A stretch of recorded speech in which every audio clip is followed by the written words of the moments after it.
Nuestras redes sociales. Encuéntranos en Facebook, Instagram y Twitter como Radio U Central. Suscríbete a nuestro canal de YouTube y síguenos en Spotify. Radio U Central 107.1 FM en el corazón de Santiago.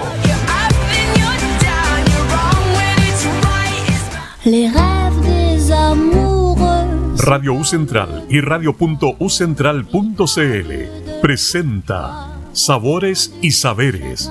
Un programa que explora el fascinante mundo de la alimentación y la gastronomía desde múltiples perspectivas. Conducen la doctora en psicología María Teresa del Río y la doctora en ciencias de ingeniería de los alimentos Loreto Muñoz.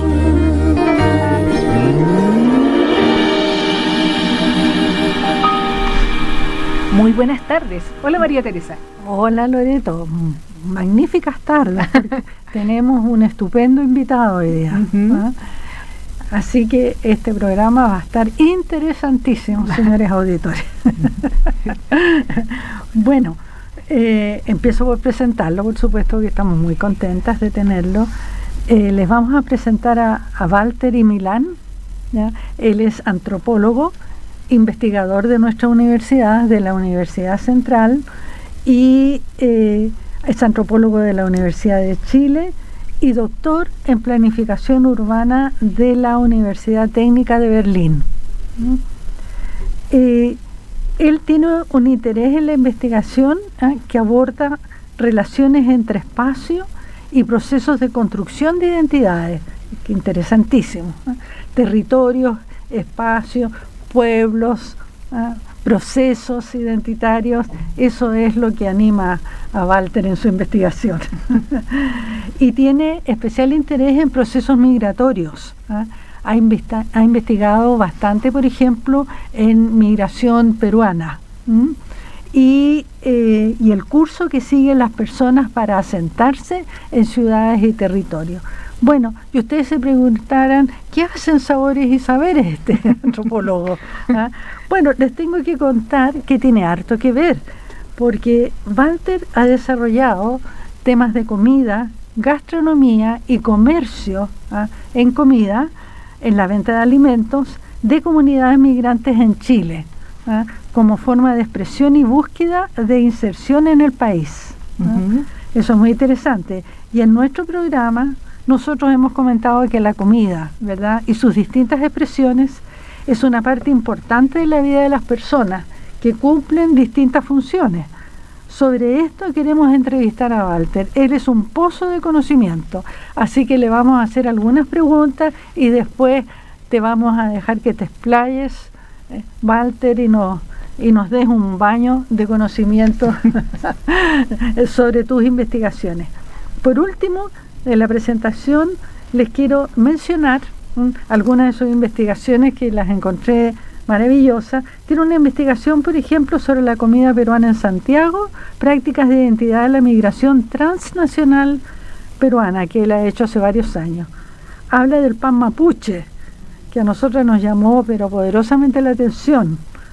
Restaurantes peruanos en Santiago de Chile, rutas migrantes en Chile, habitar, festejar y trabajar, cocinar para construir un hogar, espacialidad de la migración transnacional peruana en Santiago, comer a lo peruano, lugares de la migración gastronómica. ¿Qué me dicen? Así que, Valtteri, muy bienvenido hoy día y ojalá se repita la visita. Hola, bueno, muy buenos días, gracias por la invitación y también muy contento de poder compartir con ustedes este espacio. Y también dar un saludo y un saludo de Año Nuevo, porque estos días estamos conmemorando el Huiñol Tripantu, ¿verdad? El solsticio de invierno, que es el inicio de un nuevo año. Así que hay un Kume Huiñol Tripantu para Compuche, para toda la gente, partir este nuevo ciclo con harta energía y feliz de partir este nuevo ciclo con ustedes acá en el programa. Muchas gracias. Muchas gracias por haber aceptado la invitación y bienvenido. Hoy día vamos a explorar cómo los sabores del mundo han llegado a Chile a través de las migraciones y cómo han transformado un poco la mesa de los chilenos, porque hoy día entre las comidas que preparamos, los ingredientes que provienen de distintos países y los restaurantes que hoy día abundan en los distintos sectores de nuestro país y principalmente en Santiago, con influencia de muchísimos lugares, de muchísimos países y de sabores de todo índole. Pero partamos un poquito con la historia de las migraciones, porque la migración parte después de la llegada de los españoles, empieza como una fuerte migración a Chile, migración a Chile. Uh-huh. Sí. En el siglo, más o menos en el siglo XIX y a principios del XX, hay una fuerte migración alemana que se asienta en el sur de Chile, ¿no es cierto?, en Valdivia y Osorno. Sí. Y ahí, que están instalados todavía, porque hay una colonia importante de alemanes en esa zona, empieza a introducirse lo que es toda la repostería alemana. Los Kuchen, los Strudel, ¿no es cierto?, los embutidos, los jamones y muchas técnicas de conservación que se mantienen hasta el día de hoy. De hecho, eso no solamente está en el sur, sino que ahora ha viajado hacia Santiago, así que también hemos tenido una migración de Kuchenes hacia Santiago. Tenemos mucha influencia por el norte, croata y yugoslava, en Antofagasta, en Iquique, y ahí hay una influencia en lo que es la panadería y en todo lo que es los pescados y mariscos. Tenemos influencia palestina y siria, sí, ¿no es cierto?, que llega con comunidades árabes en estos siglos, ¿ya? Y se introducen sabores nuevos, nuevas preparaciones, especias, dulces árabes tan deliciosos y el pan pita.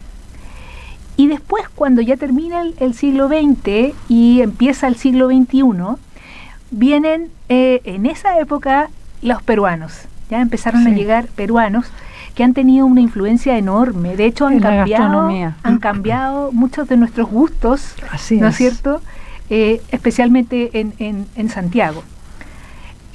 Hoy día también tenemos muchos colombianos y venezolanos, entonces tenemos sabores caribeños, frituras, arepas, dulces. Haitianos, que también tenemos una población importante de haitianos, y ahí tenemos una cocina que es como afrocaribeña, donde se usa el plátano frito, que también lo encontramos en el supermercado, el arroz con porotos negros, que tanto nos gusta, ¿no es cierto?, pero también esas influencias de otros países. Y tenemos finalmente los bolivianos, donde hay introducción de papas andinas, el mote, el chuño, la quinoa, ¿no es cierto?, que proviene más que de Bolivia en sí, de un poco de la zona altiplánica. De la zona andina. Que compartimos. Bueno, ese es un punto, Loreto, que vamos a tener que explorar, porque Iquique se hizo sobre la cuadrícula que existía de los habitantes de Bolivia, y después de la guerra del 79 que estuvimos hablando, ellos tuvieron que aculturarse, y yo me pregunto cómo impactó la cocina iquiqueña aquello, qué interesante. Vamos a preguntarle, ¿un iquiqueño o iquiqueña? Entonces, bueno, Walter, cuéntanos un poco cómo ha sido esto del movimiento de distintas personas de distintos países hacia nuestro país. ¿Y qué pasa con ellos en relación a los alimentos? Porque cuando llegas a un país nuevo, que los tres hemos vivido fuera, uno echa de menos el pan amasado, los porotos con mazamorra, echas de menos los sabores nuestros. Los de la casa, los del hogar. Claro. Bueno, hay una frase que se usa harto en los estudios de comida o de alimentación, que dice que somos lo que comemos, de alguna forma, ¿no? Que la importancia de lo que comemos, de nuestra alimentación, en la construcción de nuestras identidades individuales y colectivas. Y la comida son alimentos, son olores, son texturas, son memorias también, son recuerdos de la infancia, ¿no? Todos estamos muy marcadas por lo que comíamos cuando éramos niños, ¿no? El olor del pan amasado, el olor a una fritura, ¿verdad? Esos olores se inscriben, digamos, en nuestros cuerpos y empiezan a formar parte de una identidad que es muy, muy importante.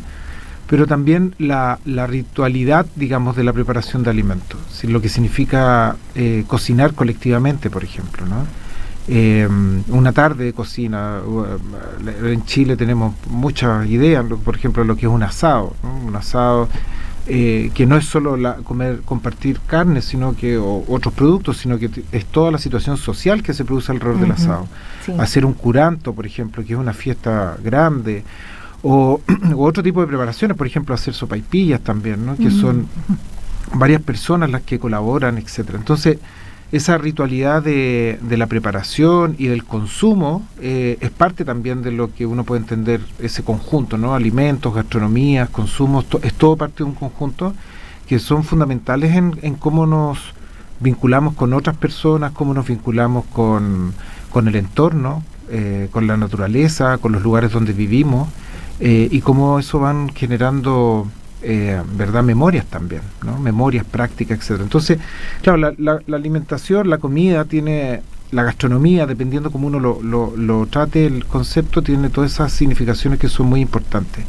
Y en el caso de las personas que se mueven, digamos, uno podría hablar en términos más específicos de migraciones, pero hablemos de personas que se mueven, ¿no? Entonces, la movilidad de personas siempre va acompañada con movilidad de objetos, cosas, conocimientos y prácticas. Entonces, es muy interesante ver cómo cuando las personas se mueven, también se mueven junto con su gastronomía. Y eso va generando nuevas relaciones, ¿no? O sea, cómo se van influyendo de las personas que se mueven, traen, mueven, llevan gastronomías, y eso se van fundiendo, se van mezclando, se van entrelazando con lo que ya existen en los lugares donde se están moviendo. Y eso es lo que refería Loreto, ¿no? De un poco vinculado con las migraciones desde las colonizaciones del siglo XIX hasta el día de hoy, cómo se ha ido cambiando, cómo se ha ido ampliando los repertorios de alimentación en Chile, que van construyendo elementos de identidad. Por ejemplo, el Kuchen, ¿no? Que hacía referencia, es muy interesante porque en el único lugar fuera de Alemania donde al Kuchen se le llama Kuchen en Chile, por ejemplo, ¿no? Sí, cierto. Y uno eso se da cuenta en otros lugares, que en otros lugares se llama pastel, tarta, bizcocho, sí, tarta, pie, etcétera, pero aquí se dice Kuchen. Entonces, y el Kuchen de esa tradición del centro de Europa tiene una forma distinta a otro tipo de dulce, ¿no? Entonces, después está claro lo de los palestinos, sirios, libaneses que llegaron a Chile, que introdujeron cosas como, por ejemplo, el consumo del arroz, ¿no? El consumo del arroz en Chile no llegó por el lado asiático propiamente tal, sino que llegó más bien por la comida árabe, que a su vez había sido influenciada por el intercambio con el sudeste asiático. Y habían arroceras en Talca. Claro, exactamente, donde había mucha población, árabe. Claro. De hecho, hoy podemos hablar mucho de esto, pero se nos va a ir la onda. Es que uno empieza a pensar, no sé, pues, por ejemplo, la prieta, ¿no? Sí. Hay una prieta, hay dos versiones, hay dos versiones, hay una prieta con arroz, por ejemplo. Que yo, por ejemplo, mi familia es de Valdivia. En Valdivia habían dos tradiciones de embutido, la tradición alemana y una tradición española, pero la tradición española en realidad es árabe, ¿no? Sí. Entonces los negocios españoles que veían en Valdivia vendían prietas que le decían morcilla, que es con arroz, que es la versión árabe, ¿no? Claro. Y después está la Menninga, por ejemplo, Schwenke, que todavía existe una fábrica grande, ellos vendían la versión alemana. Bueno, y así, ¿no? Entonces, uno puede ir viendo cómo se van moviendo los productos y la gastronomía. Y eso hasta el día de hoy, claro, hoy día nosotros tenemos, desde las migraciones más recientes, desde los 90, cambió radicalmente el escenario, ¿no? Es decir, y cambió por varios motivos, ¿no? Cambió también porque el país abrió, lo que la apertura post-dictadura apoyó el movimiento de gente primero de Perú y después ya los últimos 15 años de distintos países latinoamericanos especialmente, pero también la influencia de los medios, ¿no? Del internet, etcétera, el intercambio de información que también se aceleró en los últimos 10 años, ¿no? Es decir, ciertas tendencias globales se empiezan también a asumir en Chile, ¿no? Ya quizás no tan vinculados con la movilidad de personas, pero sí que les ayuda a darle una cierta fuerza. Por ejemplo, hace 10 años, 15 años atrás en Chile nadie sabía que era un shawarma, por ejemplo. No. Y los shawarmas llegaron básicamente más bien por procesos de tendencias globales, qué sé yo, pero los nuevos migrantes que llegan de países árabes donde se consume shawarma han venden shawarma, ¿no? Entonces, algo que los palestinos, los sirios, los libaneses no vendían, ¿no? Que ellos tenían una venta muy restringida de su gastronomía en general, influenciaron con algunos elementos, pero hoy en día, por ejemplo, hay gente que viene de Irak. Yo he conocido aquí en el centro de Santiago, hay varios negocios de gente que viene de Irak, de Siria, ¿no? Y instalan negocios de shawarma. Venden shawarma porque la población chilena ya, hay un cierto tipo de población que ya reconoce un poco esos productos. Oye, quiero hacerte una pregunta, porque tú eres un pozo de conocimiento en esto de comidas y migraciones. Dime, ¿cómo fue que te interesaste en el tema comida en tus investigaciones? Porque pudiste no interesarte, haber enfocado en las problemáticas que te interesan de otra manera. Entonces, cuéntanos un poquito, ¿qué te llevó a esto? Sí, fue porque yo trabajo en la relación con espacio, ¿no? El tema de cómo se conforma la relación entre identidad y espacio. Y una de las cosas que me parecía muy interesante de las personas que se mueven, que migran, es cómo también al mover su gastronomía, la gastronomía es la forma de reproducción de un espacio de origen, ¿no? Esto que habla de las memorias, de la importancia de cuando te vas de tu lugar habitual, ¿no? Llevas tus productos o extrañas esos productos. Entonces, cada vez que consume esos productos, esa gastronomía o esos alimentos, reproduce una sensación de hogar, ¿no? De bienestar, de estar con los tuyos, de estar en un lugar que tú has tomado control. Entonces, un poco, ese fue el origen del interés. Siempre igual me ha llamado mucho el tema de la comida, pero dije, ¿cómo puedo vincular la comida a un problema de investigación? Y así fue que nació un proyecto Fondesit, el 2012, que empezamos a trabajar con la idea de la migración peruana, cómo la idea de las emociones y los afectos constituían un espacio de migración. Y ahí nos metimos por el tema de la comida. Y ahí, claro, ese proyecto tuvo varias entradas, ¿no? Desde cómo se transformaba en esos momentos lo que nosotros le llamamos un paisaje de la migración en Santiago a partir de los restaurantes. Es decir, justo en esos años hay una proliferación, un crecimiento pero explosivo de restaurantes peruanos en Santiago, que era muy llamativo, ¿no? De hecho, nosotros hicimos unos censos. Yo sabía que eso no tenía mucho sentido, pero mirándolo en el tiempo, sí, quizás sí, porque uno se da cuenta que en ciertos lugares nosotros censábamos, no me acuerdo, como 60 restaurantes en ese momento, pero al año siguiente ya había el doble, y a 3 años después había el triple. Entonces, pero era como la idea de entender justamente cómo estaban creciendo, dónde se instalaban y todo. Después teníamos esa dimensión más de las emociones, ¿no? De qué es lo que pasaba cuando la gente consumía y cocinaba, ¿no? Peruano, comida peruana. Entonces, a partir de esas dos líneas, claro, empezamos a estudiar, a leer mucho sobre el tema de la alimentación, migraciones, la industria de los commodities, que se llama, ¿no? Todas las áreas como de los estudios de alimentación, de comida, migración, que es súper interesante. Así partió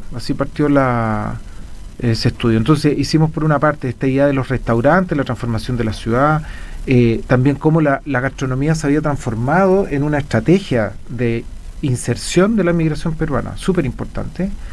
Y después teníamos esta otra dimensión más espacial. Sobre el tema aquí hay algo que es súper interesante sobre esa parte de la estrategia de la inserción o de la integración, depende de cómo usted le llame. Eso, sí. Porque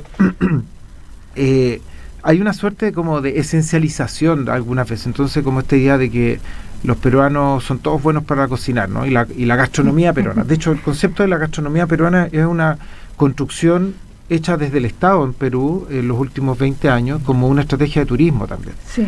Evidentemente tenían una base bastante interesante. Sí, eso te iba a decir, porque claro, sí, construyeron sobre una base. Claro, sí. Tenían una base muy interesante, que ellos mismos hablan de una gastronomía que está basada en el mundo andino, la migración europea, la influencia china, ¿no? Entonces y japonesa. Japonesa, claro, los chinos del, digamos, del siglo XIX, claro, los japoneses post Segunda Guerra Mundial, el Nikkei, lo andino, ¿no? Lo andino indígena y las otras migraciones que entonces ya se entiende como una gastronomía que es producto, ¿no? De distintas movilidades, digamos. pero ellos lo construyen como una política de Estado, ¿no? Hay todo súper interesante el proceso que ellos hacen, como vincularlo con el turismo global. Entonces, y lo logran, ¿no? Porque sí, a Perú, absolutamente. Claro, a Perú no solo junto con ir a ver Machu Picchu y qué sé yo, ellos logran hacer rutas de gastronomía. Tour gastronómicos. Claro. Y eso es toda una industria, o sea, eso no es algo, o sea, hay una intencionalidad que efectivamente funciona muy bien. Entonces, en esa lógica, claro, y ese es un proceso que es más o menos paralelo con la llegada de los peruanos a Chile en los años 90 y que se empiezan a instalar con restaurantes. Ahora, ¿por qué se instalan con el restaurante? La primera explicación que uno dice, no, es que los peruanos son buenos para la gastronomía, son buenos para el restaurante. Sí y no. ¿Por qué? Porque cuando uno mira, las poblaciones migrantes buscan una mediación para generalmente lograr insertarse en un lugar que les permite mediar una imagen, conocimiento, etcétera, y que les permite como una estrategia de migración. Por ejemplo, los peruanos en Estados Unidos no trabajan en gastronomía. De hecho, los restaurantes peruanos que hay en Estados Unidos, donde hay mucha migración peruana, son básicamente de alto estándar, ¿no? De los chefs estrella, de esa onda. Pero no el pequeño negocio, no hay gente vendiendo en las ferias como acá, que eso a mí me parecía alucinante, ¿no? En las ferias libres, gente vendiendo ceviche, etcétera. Los peruanos en Estados Unidos se insertan en la construcción. Hay mucha gente que trabaja como braceros, ¿no? Las plantaciones. Y entonces, ¿por qué este cambio? ¿Por qué? Ahí viene lo interesante. Y en Japón, donde también hay mucha migración peruana, fíjense que en Japón los peruanos son famosos por ser dueños o empresarios de locales nocturnos. ¿Por qué? Porque en Perú se escucha mucha salsa, mucha música, son muy salseros. En Chile no hay mucha onda con la salsa, pero en Perú sí. Entonces los peruanos con ese conocimiento llegan a Japón y ven que hay una posibilidad de inserción, de negocio.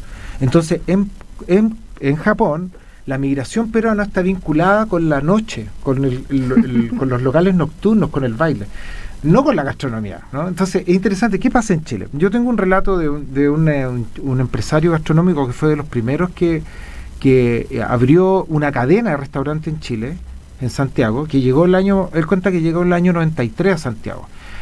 Y me acuerdo muy precisas sus palabras, porque él dice, yo llegué a Santiago y las primeras semanas me fui a caminar por el centro buscando trabajo. El año 93 este era completamente otro país. Sí. Y estaba buscando el trabajo y se da cuenta de que en todos los lugares daban el mismo almuerzo.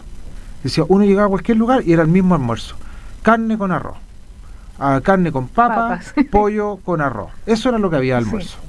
No había más. Entonces él dice, oye, comida seca, comida sin salsa, todo es lo mismo, no hay mucha elaboración. Voy a empezar a hacer comida peruana a ver si les interesa. ¿Cómo lo hacemos nosotros? Con salsa. De hecho, yo escuché haciendo ese trabajo muchas veces esta idea de que a los peruanos al principio no les hacía sentido de que en Chile, cuando alguien es bueno para algo, se dice que es una persona seca. No, esta persona es seca para algo. Y ellos decían, pero ¿cómo algo seco va a ser algo bueno? ¿Sí? Para que algo sea rico, bueno, tiene que tener salsa, no algo seco. Entonces, fíjense qué interesante, ¿no? Porque la comida chilena es seca, ¿no? Sí. No tenemos salsa, no tenemos muchos condimentos, etcétera. Bueno, entonces él, con esa idea, dice, yo voy a empezar a vender comida peruana a ver si les atrae. Y así empezó, y él en 10 años tuvo 3 restaurantes bien conocidos, bien grandes.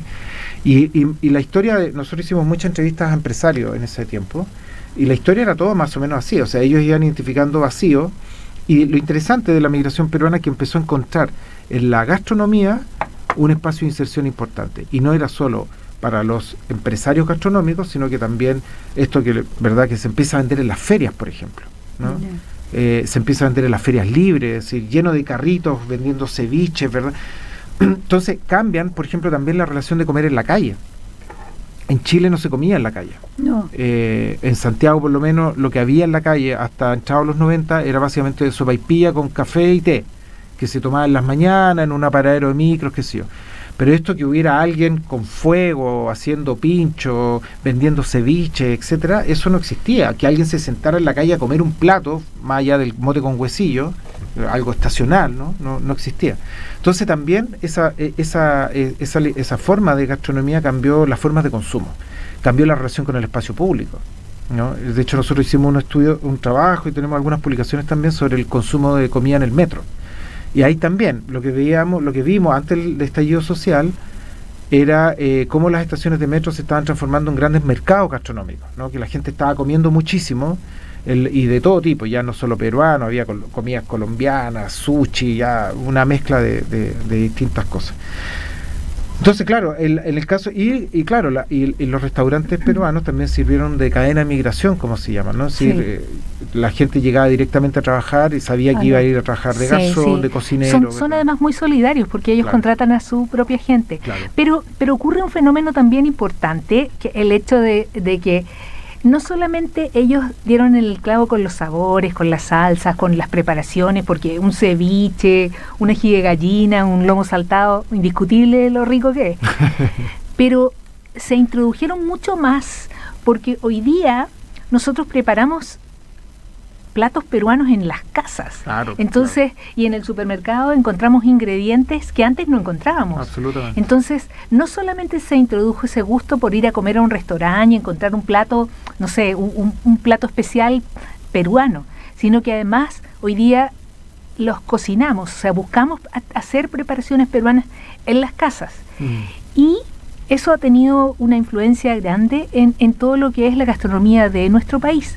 Y ahí, bueno, no solamente este fenómeno se ocurre con Perú, sino que ocurre con otras culturas que también fueron migrantes, han sido migrantes, es la fusión de los sabores, la fusión, y muchos chefs también se han encargado de producir esa fusión. Es como la fusión que tú decías de la comida japonesa, Nikkei, ¿no es cierto? El chifa, el arroz chaufa, hay fusiones de comidas, ¿ya? Y hoy día se están produciendo fusiones, hay empanadas de ají de gallina. Claro. Entonces tenemos cosas como que han sido absolutamente integradas en el país. Sí. Bueno, una fusión interesante de la comida chilena tradicional son los porotos con rienda. O sea, eso es algo incomprensible para un latinoamericano, que a los porotos se le pongan tallarines. Claro. Y eso, claro, no, tiene que ver también alguna influencia de lo italiano, no sé. Claro, ese tipo de, en un plato, ¿verdad? Hay dos compuestos, ¿no? Dos elementos que se producen en algún punto, ¿no? Como muy... Sí, pero ahí eso tiene una explicación bien científica también, porque la mezcla de legumbres y cereales con la proteína. Claro, lo que hace es construir la proteína de la carne, o sea, los aminoácidos esenciales de la carne. Claro. Entonces, el mezclar en una proporción particular, eso también tiene su cuento. Claro. Pero en el resto de Latinoamérica la mezcla es con arroz. Claro, lo normal es con arroz. Por la influencia árabe, digamos, española árabe, ¿no? Claro. Sí, Oye, interesante. Walter, lo otro que a mí me agrada de este tema es que la gente que cocina lo propio en otros lados se siente orgullosa de su comida. Exacto, sí. Y lo ofrece, es una cosa así, lo ofrece como la gran cosa. Sí, orgullosa de compartir y orgullosa que se lo encuentren rica. Y que lo identifiquen, o sea, en este caso, ponte tú, yo soy peruano y estoy en la gastronomía, y eso es como decirle al otro, yo sí sé cocinar. Claro. ¿Cómo te explicas eso? Porque es una importancia enorme que se le da a la preparación de los alimentos, ya, en algo tan esencial como la identidad de las personas. Claro. Sí, mira, Bourdieu, el sociólogo, cuando habla del gusto, que tiene un trabajo muy interesante sobre el gusto, dice que en el único ámbito donde las clases populares enfrentan de igual a igual a las clases hegemónicas o qué sé yo, es en la comida. Sí. En el sentido de que una persona, por ejemplo, una vez yo iba con un taxista pasando justo por la Plaza de Armas y estaba lleno de carros, esto hace muchos años, ¿no? Cuando estábamos haciendo este trabajo hace más de 10 años, estaba lleno de carritos de gente vendiendo comida peruana, ¿no? En la Plaza de Armas. Entonces él hace un comentario y dice, oye, los peruanos venden aquí en la calle y todo. Y yo le pregunto, ¿usted ha comido comida peruana? Y dice, no, nunca he comido peruana. Pero tampoco me llama la atención, me dice, porque no hay nada puede superar una sandía con harina tostada, me dice. Ay, por favor. Entonces, claro, eso fue hace 15 años, ¿no? Una cosa así. Probablemente él ya comió peruano, no se enteró a través del pisco sour, el ceviche, que ya hoy día son preparaciones peruanas las que se comen en Chile, pero esa idea, ¿no? De que esa persona estaba segura que nada podía ser mejor, ¿no? Que una sandía con harina tostada. Aunque te pongan, qué sé yo, no sé, ¿cómo se llama el del esturión, los huevitos? El caviar, ¿no? Aunque te pongan caviar, esa persona va a decir, es que esto no sabe a nada, ¿no? No hay nada como una sandía con harina tostada. Entonces, claro, esa idea claro, lo que conversamos, ¿no? Que la alimentación te llena de orgullo porque es parte de ti, ¿no? Y tiene que ver con tu historia, tiene que ver con tu memoria, tiene que ver con tu antepasado, con lo que tú aprendiste, con lo que te enseñaron. Y cambiar los gustos no es algo fácil. No, es algo fácil. Para nada. No. Y eso es súper, de hecho, eso es interesante lo que ha pasado en los últimos años en Chile, que se ha mostrado bastante flexibilidad en general, ¿no? Para incorporar sabores, texturas que son sumamente nuevas. Es que culturalmente, bueno, nosotros somos mucho más conservadores y somos conservadores en los sabores. O sea, la osadía de probar algo cuesta. Los niños están aprendiendo, porque los niños hoy día son más osados que los adultos. Pero nosotros no nos atrevemos. Muchas veces hay sabores que ni siquiera queremos probar. Entonces, bueno, a raíz de la migración y el encontrar disponibles otras cosas distintas a las que estamos habituados, las hemos ido incorporando. Mira, ahora que tú lo dices, yo me he dado cuenta, ahora tomo conciencia, bingo, tomo conciencia que yo opté por una estrategia con mi familia, ¿ya? Y resulta que me he dedicado a prepararles platos chilenos tradicionales a mis nietos. ¿Por qué? Porque cuando pueden comen pizza, sushi, ramen, hamburguesas, ¿ya? Y algunas otras cositas que son delicias para los niños. Claro. Entonces, ahí yo me pregunté, bueno, ¿qué le ofrezco? O sea, si van a la casa de la abuela, tienen que tener la comida propia del país, ¿ah? Porque los niños tienen que saber decir, oye, mi abuela preparaba una buena cazuela, por ejemplo, por esta cosa de la identidad, ¿no? Uh-huh. ¿Ah? Y claro, me dieron la grata labor de cocinar guisos chilenos. ¿Ah? Pero qué rico, invítanos también. ¿No? Yo encantado. Claro, pero estoy llenando un nicho que no era necesario pensarlo así cuando yo era una niña. Claro. No, pero es que hay que pensar también que hoy día preparar una comida es mucho tiempo. ¿Ya? Sí. Simplemente si vas a hacer algo que requiere verduras picadas, le dedicas una buena cantidad de tiempo a tener todo picadito para empezar la preparación. Sí. Entonces, en la vida moderna, en que todos trabajamos o todos tenemos muchas cosas que hacer, es más difícil cocinar. Entonces, claro, preparaciones más rápidas pero saludables, que existen, y hay muchas, uno opta por eso. Sí. Más que por una preparación más elaborada. Entonces la deja para el fin de semana, para los almuerzos familiares. Claro. Claro, mis abuelas, por ejemplo, que vivían en Valdivia, ellas yo cuando era niño ya habían cambiado esa práctica, la estaban cambiando, que era cocinar 2 veces al día. Ya. Se cocinaban al almuerzo y se cocinaba en la noche. En mi casa. Entonces, claro, era un trabajo porque ella estaba todo en mi casa se cocinó así hasta bien. Ya había que planificar mi adolescencia. Claro. Sí. Y cocinando todo el día, o sea, todo. Y además, mis abuelas tenían las aves afuera, entonces la gallina había que ir a buscarla, había que hacer todo el trabajo, ¿no? Claro, y ustedes lo han conversado ya, esto de la industrialización, el procesamiento de la comida, la estandarización, la homogenización de los sabores, con la industrialización de la comida, ¿no? El azúcar, la sal, que todo sabe lo que es. Todas estas cadenas además globales que te reproducen sabores estandarizados, ¿no? Es que ocurre también un fenómeno, si nosotros lo pensamos también desde el punto de vista agronómico, por ejemplo, nosotros tenemos una diversidad enorme de porotos, de papas y de otros alimentos. Pero industrialmente muchos de ellos, los cultivos, no es tan viable hacer un cultivo particular o muy exclusivo, porque requiere cuidados específicos. Entonces, claro, se hace la agricultura extensiva, donde se producen, en el supermercado encontramos el típico poroto, el zorzal, el que comemos nosotros, el hallado, el poroto burro y un par más. Claro. Hoy día tenemos el poroto negro y el poroto rojo, pero es lo mismo las papas. O sea, en las ferias quizás encontramos un poco más de variedad y en algunos supermercados papas de Ancud, papas de la isla de Chiloé, pero no es tan fácil, y es cierto lo que tú dices, o sea, se empezó a uniformar y claro, y el hecho de que haya esa uniformización ocurre que nos hacemos mucho menos osados en probar nuevas cosas. Claro, sí. Porque estamos habituados a algo en particular, a un sabor particular. Sí. Sí, yo creo que es el desafío, es lo que tú dices, ¿no? De recuperar o volver a hacer. Ese sería un estudio interesante, de volver a hacer recetas tradicionales o antiguas, ¿no? Que cómo se ha ido.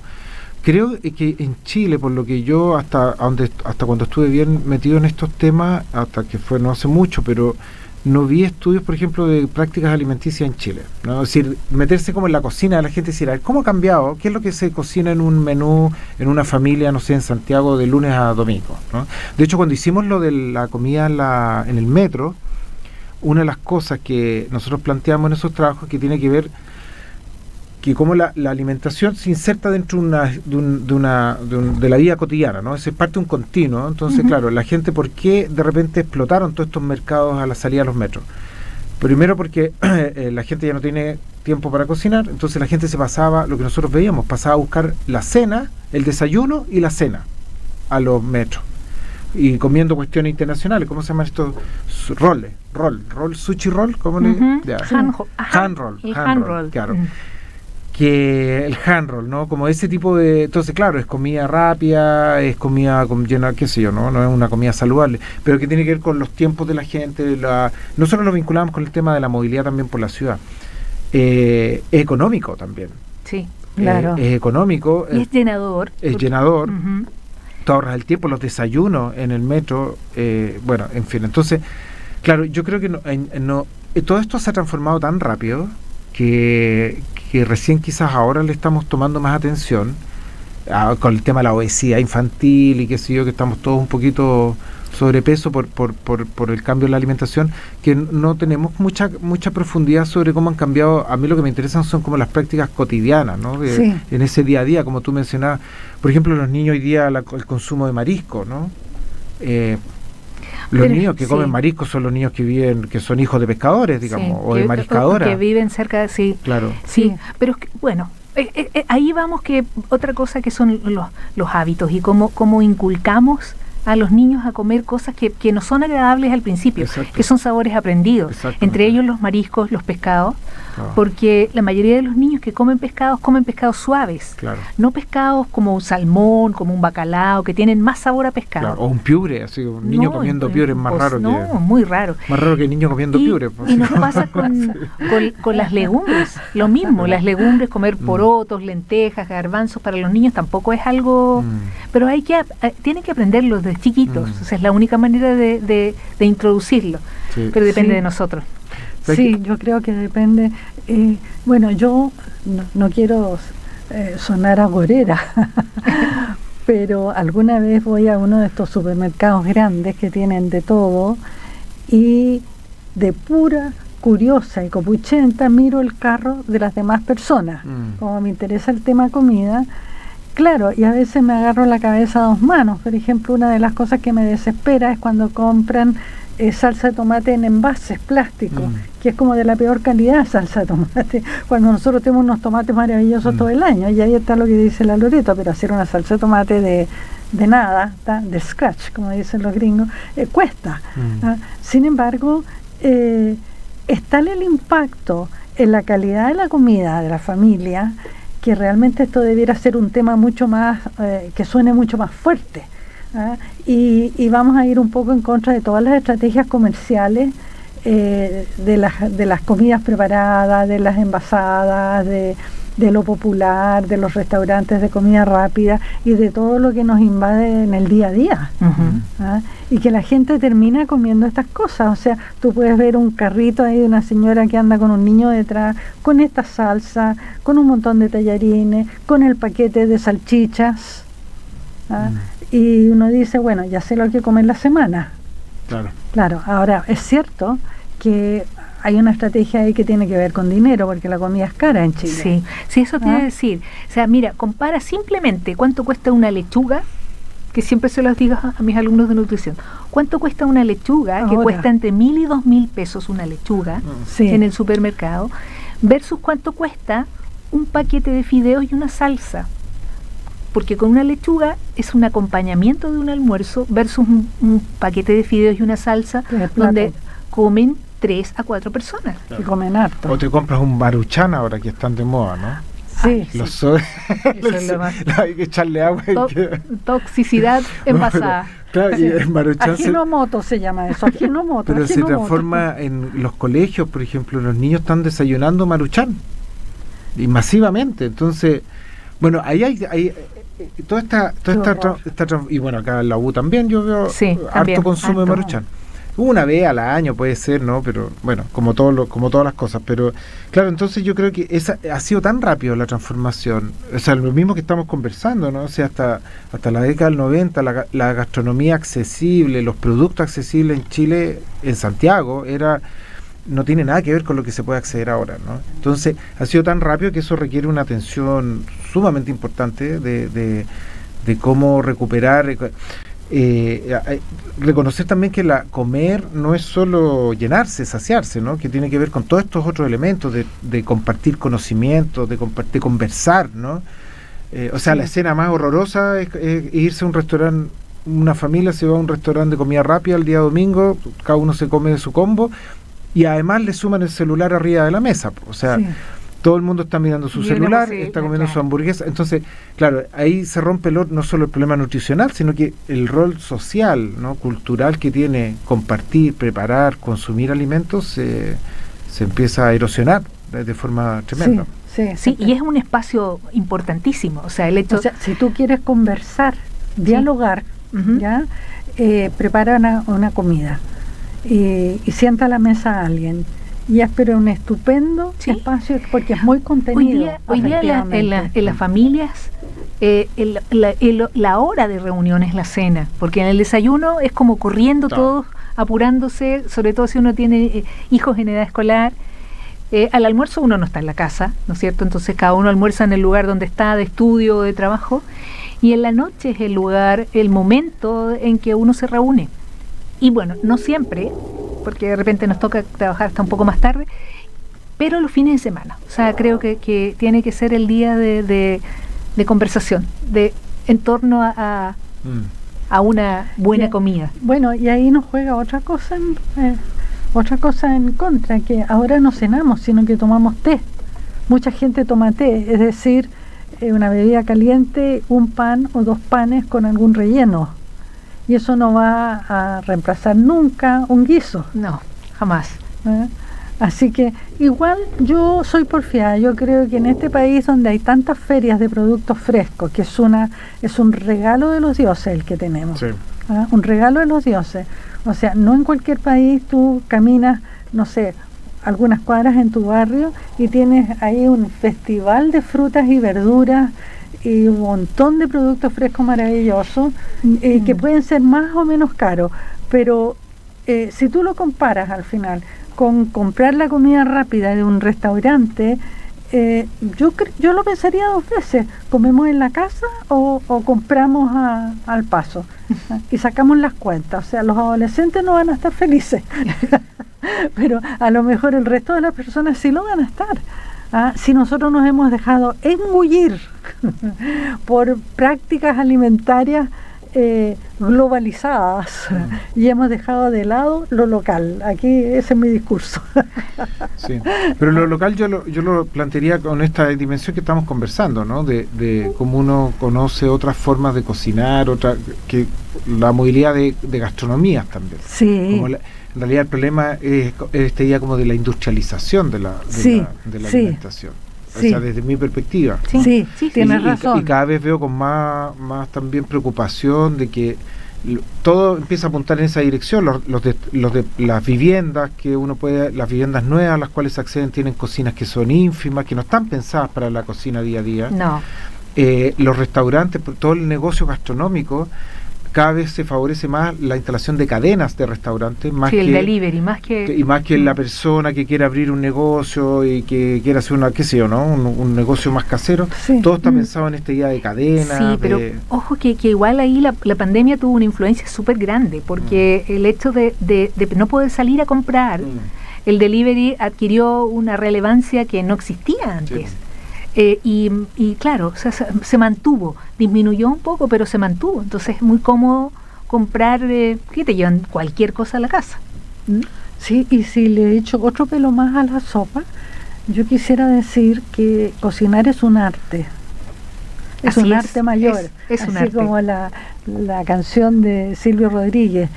Y yo creo que no necesariamente se entiende, ¿ah? Porque muchas veces es como hacer comida, es fome, es de obligación, te quedan las manos con gusto a ajo, ay, ¿por qué voy a perder el tiempo preparando comida? Y recién ahora estamos viendo el cambio de empezar a valorar lo que uno cocina. Recién ahora lo estamos empezando a ver en la gente joven que prueba recetas nuevas, por ejemplo, y come por comer cosas a lo mejor distintas a la comida cotidiana, pero el cocinar, que es un arte y es un oficio súper respetado y muy valioso, no siempre ha sido mirado así en Chile. Sí, pero piensa, mira, hace algunos años, cómo ha cambiado un poco el panorama de la cocina o de la gente que cocina. Hace algunos años, tanto hombres como mujeres, adolescentes, no sabían cocinar.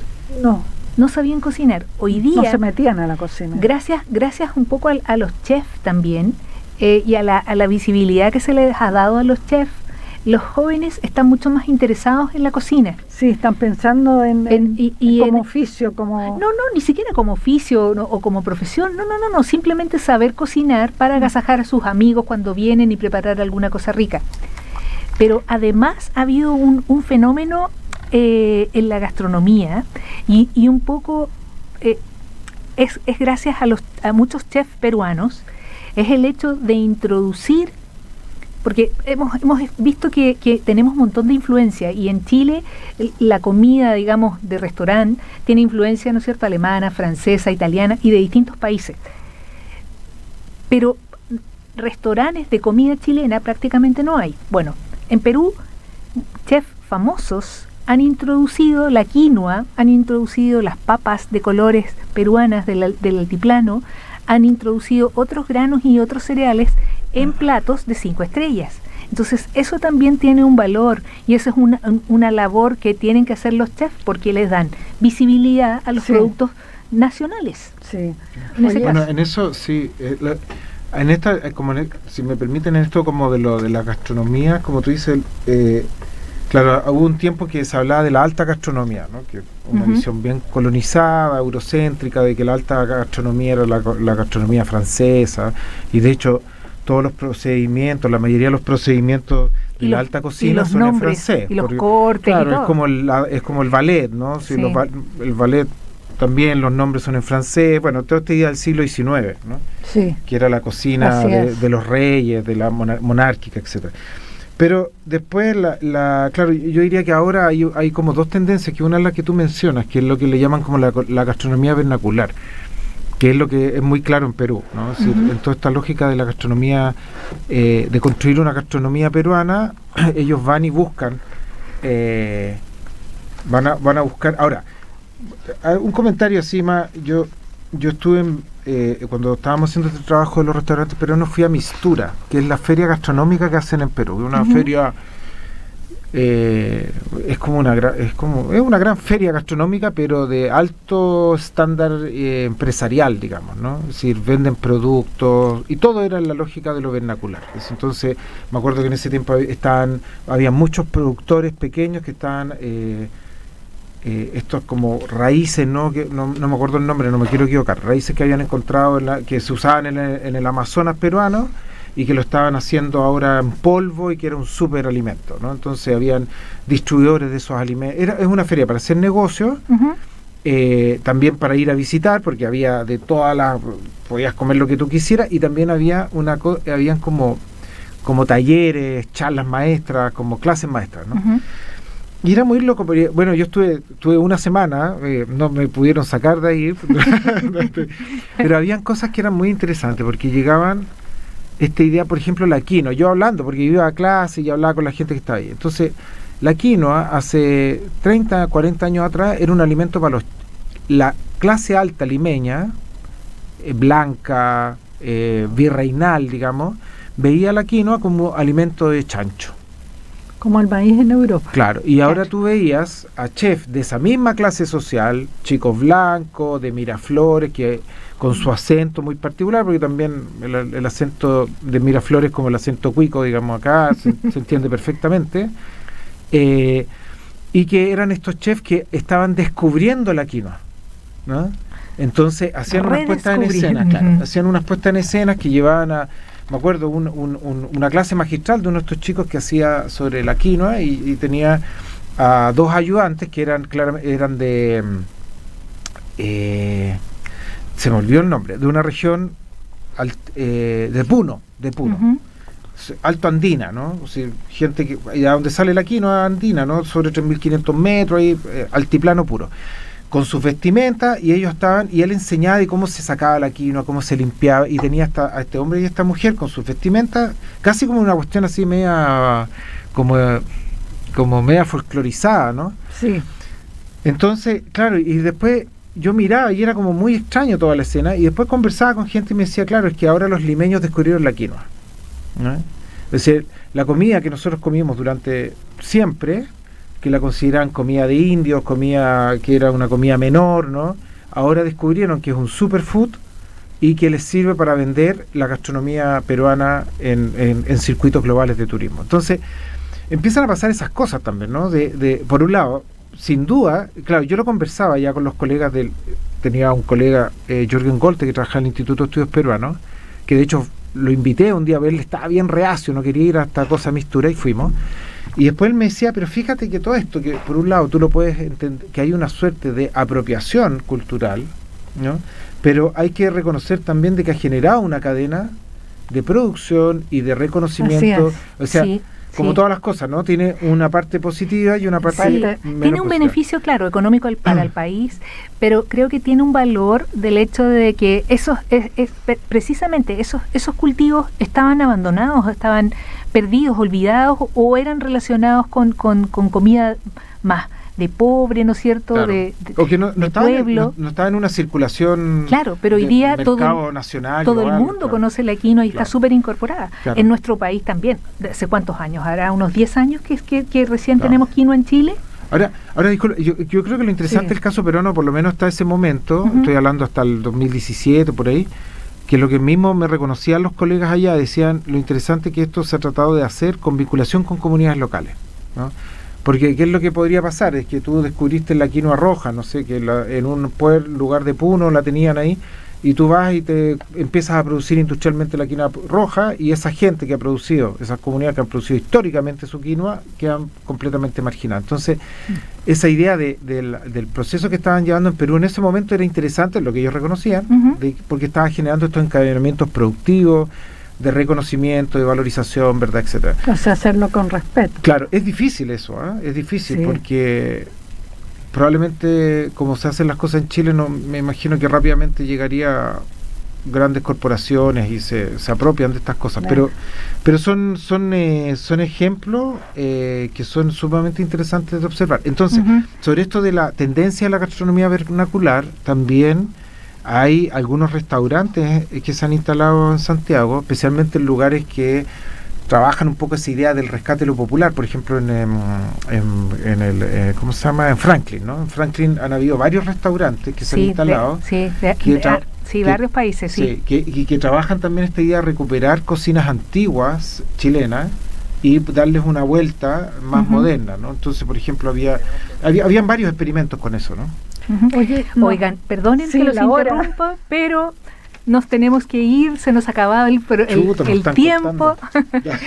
Quiero decir dos cosas. Ajá, Ya. dígala. La primera es que tenemos una receta de ají de gallina que es lo más cercano a la receta original, espero, y que va a quedar colgada en la página Ay, web qué rico. porque no podemos decirla. Y lo segundo es que yo quiero comprometer a Walter a una cosa. ¿Ya?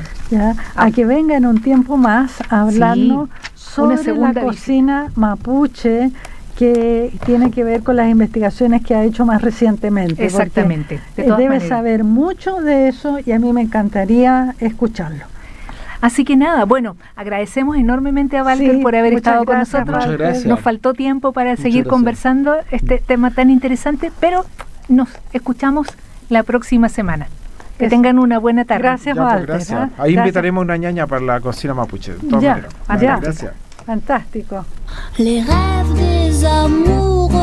Radio U Central presentó Sabores y Saberes, un programa que explora el fascinante mundo de la alimentación y la gastronomía desde múltiples perspectivas, descubriendo el placer de comer con conciencia, historia, cultura, nutrición y salud en cada bocado.